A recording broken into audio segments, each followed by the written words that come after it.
Excuse me, I'm a police. What? Police? The police officer suddenly came to my house. Next to him is a little girl I don't know and I have never seen before. Then the police officer started to make a surprising statement. Your daughter was lost, so I brought her back here. Huh? I don't even have a child, let alone a daughter. Being confused, I told the police officer the truth. I don't have a daughter. My name is Lisa. I am 34 years old and I work at a company. My husband, James, and I have been married for 7 years now. We met through work, and after dating for about a year, we got married. He's kind and dependable, and I was very happy in our marriage. Of course, I have some frustrations from time to time, but that's part of what makes me happy as well. My husband is 2 years older than me, so he thinks more maturely than I do, or rather, he can look at things from a bird's eye view. Because of his personality, he is able to quickly open up to anyone and get along with them since he's really an open-minded person. My husband seems to have been that type of person since he was in school, and he has a lot of friends. Since my husband's friends often come over to our house, I have become very good at making little snacks that are not too heavy and entertaining for them. My husband likes to drink, and it seems that similar people often gather around him, and they all eat the snacks I make, saying they are delicious and tasty. My husband thanks me for all my hard work, and I am happy that I am fulfilling my role as his wife. We were leading a peaceful and happy life. However, I had a little problem. It was about my mother-in-law, Astrid. Lisa, when are you going to have a baby? It's been 7 years since you and James got married, and you are already 34 years old, right? I think it's about time you are at the end of your rope. What do you mean by at the end of my rope? It means that you should be divorcing James. What? Why would I do that? Because it's true, isn't it? You're not functioning as a wife in any way. No way. Please, don't talk to me as if I'm like a thing to you. I'm saying this for James' sake, you know. I'm his mother. If you keep on staying with him and you can't get pregnant with a baby, he will be the one who will be unhappy, you know. So, if you don't get pregnant within a year, I want you to divorce James. Oh, no. Astrid was being very serious when she said that to me. When I think about Astrid's action and words up until now, she really meant what she said to me. Astrid, unfortunately, has been very harsh with me since the beginning of my marriage with James. Whenever we met, she would complain about anything, and one time she made me do all the food preparation for the family's New Year's party. At that time, my relatives were concerned about me and told Astrid about it, so from the following year onward, I was not asked to do everything by myself. Still, when my husband and I would go back home to his parents' place periodically, Astrid would verbally abuse me here and there. Most of the time, it was about my work or about getting pregnant. I had been married for 7 years, so I was beginning to get used to Astrid's verbal abuse. But even so, I was honestly perplexed by what she said this time. What? My mother said something like that? Yes, she did. It sounded pretty serious, so I got a little nervous. In the car, when we were returning home from my parents-in-law's house, I reported to my husband what my mother-in-law had said to me. What she said is indeed too much. Don't worry too much about it. It's just a threat. Oh, okay. I felt calmer because my husband said that, but I still couldn't shake the feeling of how uneasy I felt. After all, after being married for 7 years, it would be strange if I didn't have at least one child. My husband and I had talked about waiting for it to happen naturally, and we weren't doing any particular fertility or infertility treatment.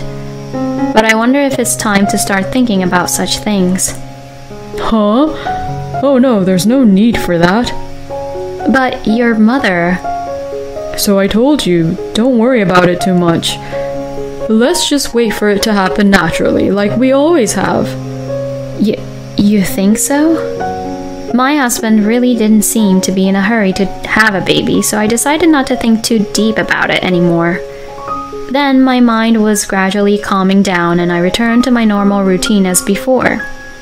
I just had a busy season at work and started to focus on that, so I didn't have to think about my mother-in-law.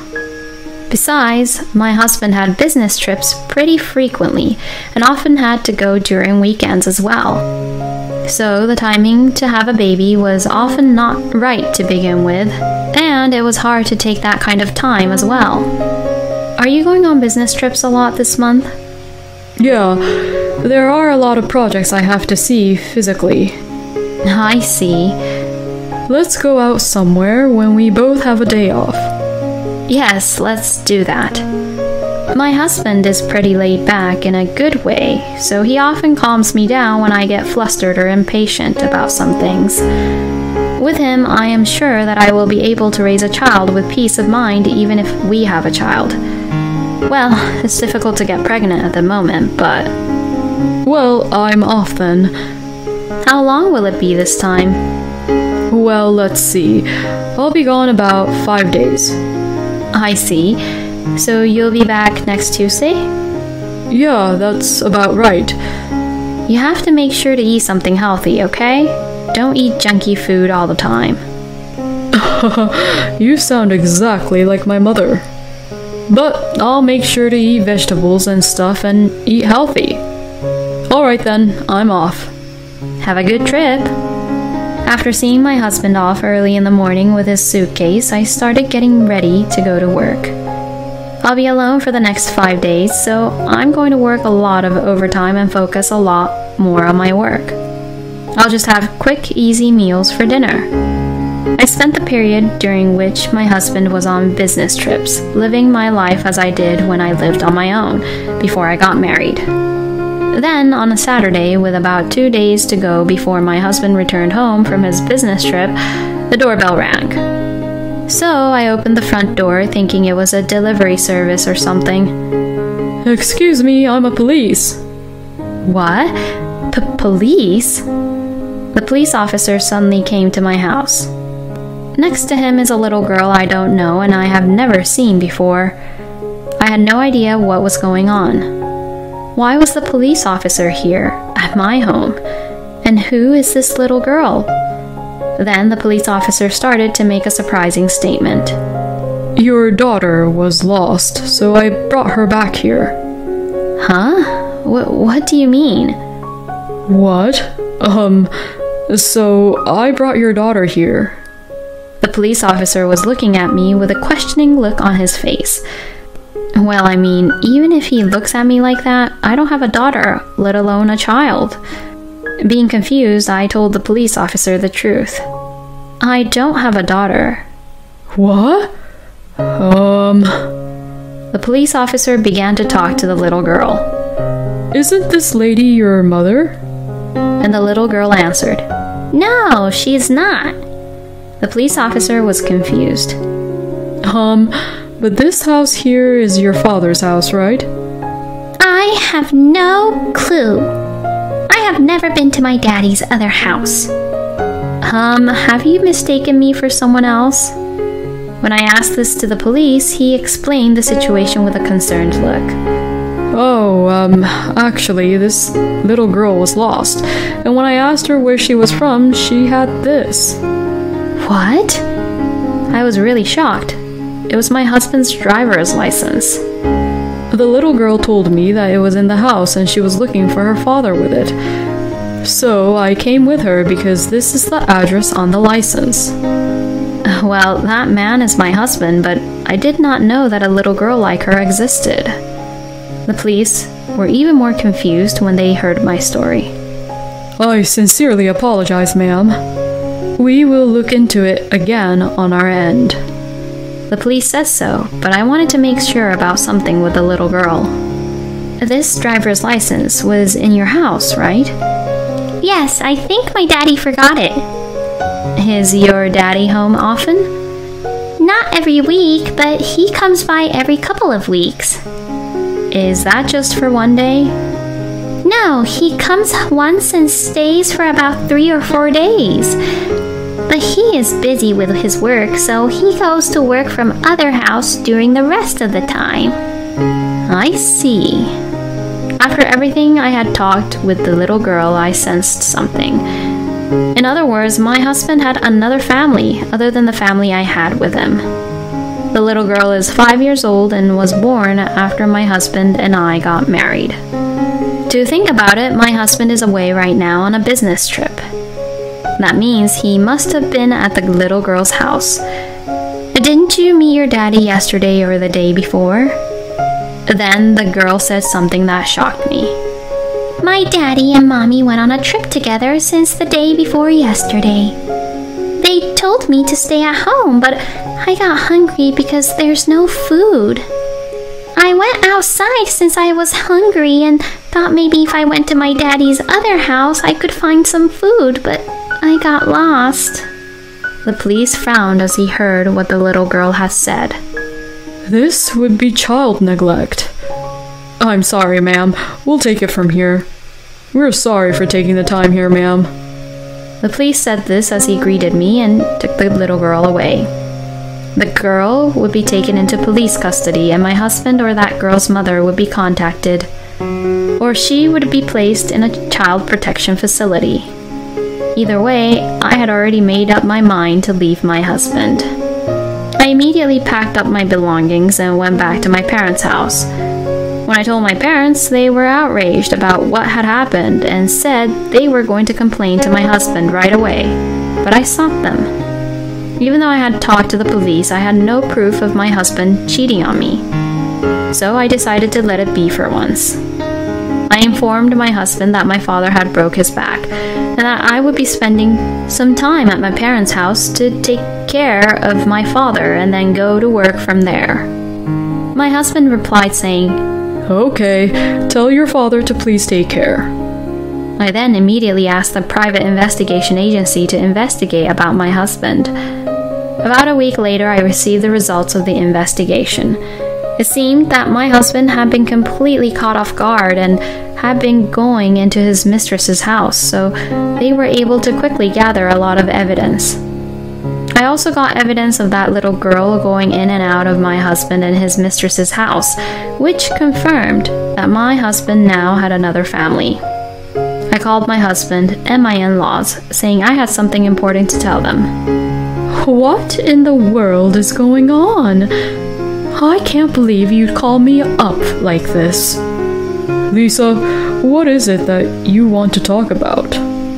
My in-laws looked annoyed and my husband looked anxious. Well, in my husband's case, he must have immediately sensed that something was wrong because my parents were glaring at him. I didn't care about their reaction, but spread out on the table the photo evidence of James's affair. This is the evidence that James was having an affair. When I said this, my in-laws were really surprised and shocked, and their eyes widened. What are you talking about, Lisa?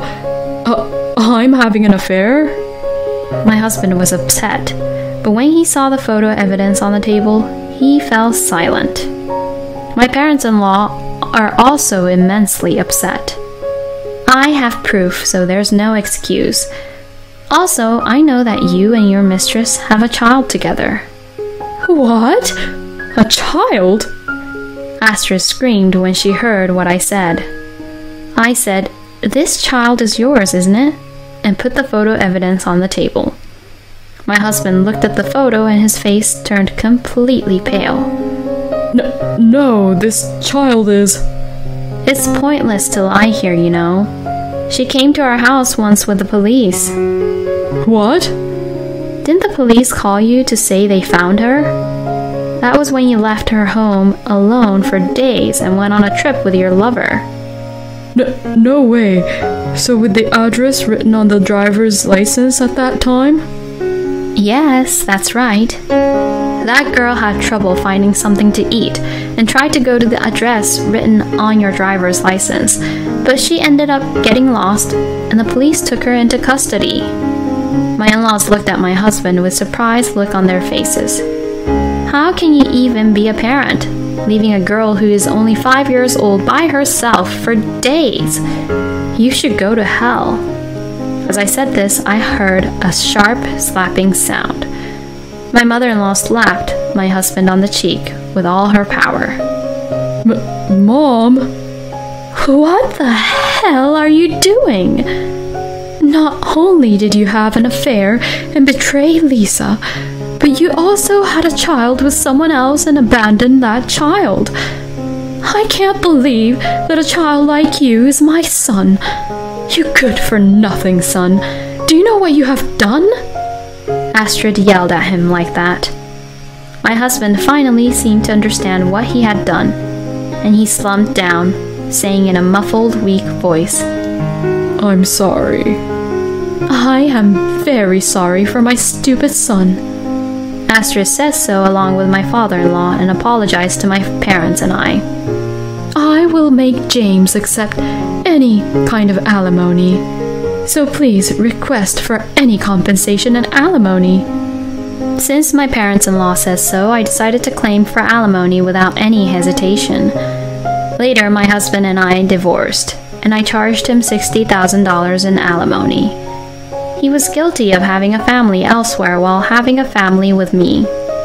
Furthermore, my husband had intentionally made it difficult for me to have children by having a vasectomy the moment he had a child with his mistress. So, that's why, even after 7 years of marriage with me, there was no way I could get pregnant. When my mother-in-law learned of this fact, she sincerely apologized for having blamed me about not getting pregnant until now. In this way, my husband's guilt was judged to be quite serious, and I was able to receive a substantial amount of alimony. The woman with whom he was having an affair was also to pay me $30,000 in alimony. In addition, it seems that James and his mistress had frequently neglected the little girl, and she was placed in a child care facility. I am sure she would be happier there. My husband's workplace has found out about all of this, and now people around him are giving him the cold shoulder. However, he cannot quit because he has to pay alimony. So, he is working while feeling really ashamed of himself. He has been cut off from his parents and his family as well, and he has no one to rely on. And well, he deserved what he got. I was quite shocked by this incident, but I'm only 34 years old and I'm going to not dwell on this experience, but look forward to a brighter future. For now, I'm going to put all my energy into my work and make it my goal to get good results for a promotion. James was a terrible piece of crap. Even Astrid, who has been bullying Lisa, was so angry at him in the end. At any rate, I'm glad that the little girl is safe. I'm sorry that Lisa had to go through such a hard time. I hope her life will be full of happiness from now on. Thank you for watching to the end. Please subscribe to our channel. See you in the next video.